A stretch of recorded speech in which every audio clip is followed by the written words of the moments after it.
कटक बड़म्बा थाना अंचल कुख्यात अपराधी गिरफ। कुख्यात अपराधी भावग्राही पंडा को गिरफ कला बड़म्बा थाना पुलिस। विशेष सूत्र खबर पाई बड़म्बा पुलिस कटक नरसिंहपुर मुख्य रास्ता रगड़ीपड़ा नुआ तैला छक निकट में जगि रही।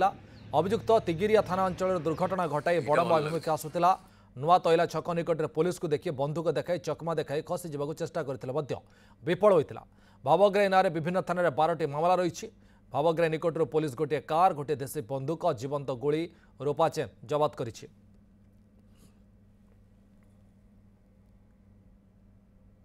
आमर एसपी निर्देश रे प्रत्येक थाना रे इवनिंग रे ब्लॉकिंग चलथिला।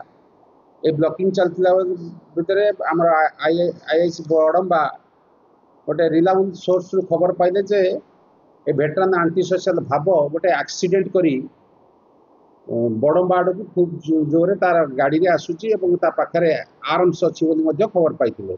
सिंगल शॉट देसी कंट्रीमेट बंदूक सहित गोटे लाइव आम्युनिशन जबत होता पोजिशन।